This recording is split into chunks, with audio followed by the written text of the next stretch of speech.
folks, I'm Tom Vasel, and now today we're taking a nostalgic type of look at 5 years ago, 2013. We're in 2018, so at the beginning of each year we take a look at games 5 years ago and so on. And, what's changed?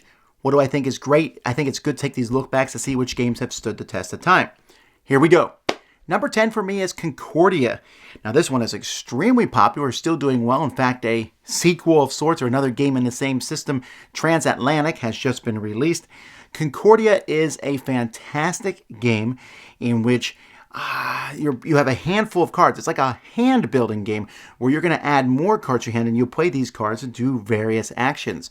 But it also has some interesting facts where there's going to be money out there and actions that you do will affect others. I mean, the game itself, and I played the different boards, the Salsa expansion and stuff, and they're minor variations on the same game.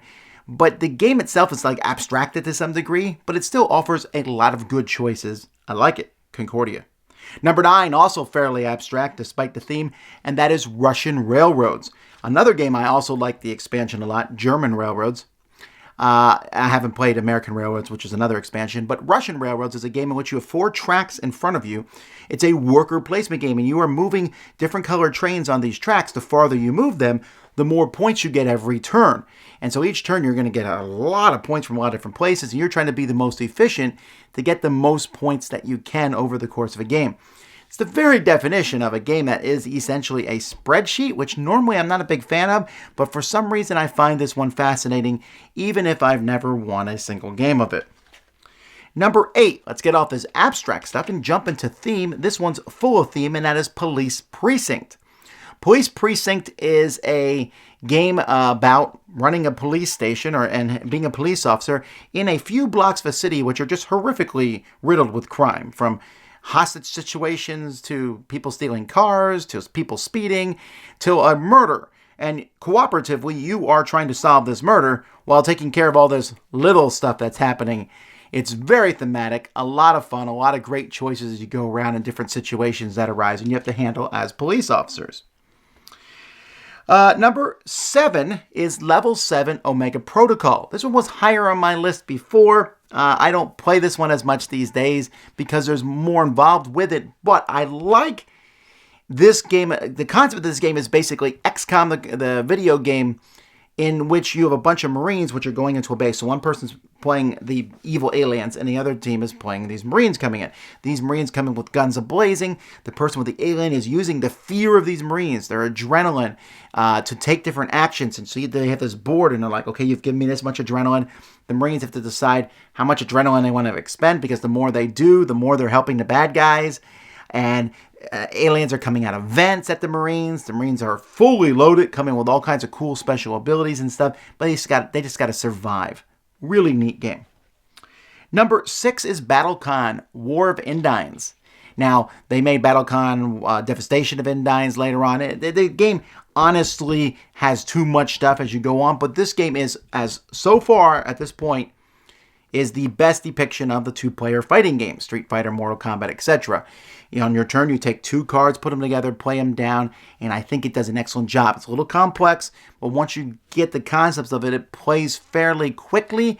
I like the back and forth, but what I like especially is that every character in this game is so completely different than the rest.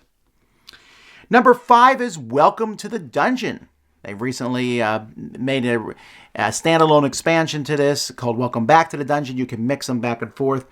This one was not on my list back in 2013, but it just sneaks in there consistently because it's like, oh, what should we play? Hey, I know what. Let's play Welcome to the Dungeon. Let's play Welcome to the Dungeon. Let's play Welcome to the Dungeon. It just seems to happen often. I play it at conventions.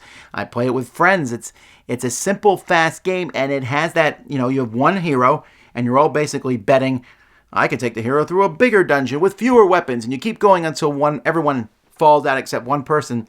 Then they actually have to do it. It's fast, it's simple, I like it. Number 4, Francis Drake. Francis Drake is almost like 2 games in the same box. One, you're placing workers out on a path. You can place them anywhere you want on this path, but once you place them at a certain distance, you can't go back. So you can jump ahead to get the stuff you need. Great spaces. But once you do that, you're letting other people take a whole lot more spaces behind you. So that's the cool first half of the game. The second half, you use these supplies and things to go out and fight pirates. Big, beautiful, gorgeous production. Really enjoyable game. That is Sir Francis Drake. Number 3 is Eldritch Horror. Eldritch Horror was the sequel to Arkham Horror. Eldritch Horror adds an adventure element to it. You're going all over the world. There's a Cthulhu, or one of these elder gods, who's trying to destroy everything, and you are going around finding adventures and horrific things happening.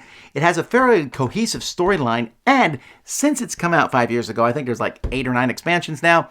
That's a lot of extra content, but it doesn't overwhelm the game. I could pull it out right now with all the expansion stuff in, teach you, and you wouldn't even really notice because we would only play with a tiny portion of that expansion stuff at any single time. It mostly just adds more variety. Great stories. It's just spooky enough for me. It's like not too horrific, and offers that adventure of traveling around. It's a difficult game to win against. I think it's best with fewer players, but it still does really well for me. Eldritch Horror. Number 2 for me is Caverna. I liked Agricola when it came out, just like everyone else did. This big, grandiose new game from Uwe Rosenberg. I liked the sequel to it, Le Havre, even better. And then each successive game that came out, I said, okay, they're fun, but they're not going to ever reach the heights of Le Havre. Caverna came close. And Caverna was extremely similar to Agricola, to the point where it completely replaced Agricola. I'll never play Agricola. Caverna does the game so much better. Again, it offers you a ton of choices. You're building up a farm for your dwarves and caves, sending dwarves out on missions to get even more resources. There's a lot of different resources, a lot of different places to go to. You can try different unique strategies, and you can try to really specialize in one strategy or to diversify. Lots of fun across the board. That's Caverna. And my favorite game from 2013 was a game that was not even on my list in 2013 because I was like, it's okay. But a small rules change to this game and an expansion really brought it out, and that's Viticulture. The expansion Tuscany, I always will play with it. And with that expansion, Viticulture is in my top 10 games of all time, as is Caverna, or I don't remember. They're both very, very high up there. But Viticulture is just an amazing worker placement game with a strong wine theme to it, where you have these vineyards and growing wine. It scales really well, offers a ton of choices, especially with the expansion. And I don't know, every time I play it, I'm sitting there just having a great time, deciding what resources, deciding which season to play my workers in. A really cool concept that hasn't been followed up in many games. And Viticulture, again, shows me what an amazing designer Jamie Stegmaier is, because each of his games that he does, whether I like it or not in the beginning, just manage to stick with you and keep coming back year after year. 5 years later, and this game is still one that hits the table more than many of the games that come out in 2018 will. So that's Viticulture. That's my favorite game. What are your favorite games? Let me know in the comments. Tell me what I missed. Tell me what I should have put. Tell me what games in my top 10 should never be there. Love discussion. Just keep it civil. Until next time, I'm Tom Vasel, and you've been watching The Dice Tower. Best of 5 years ago.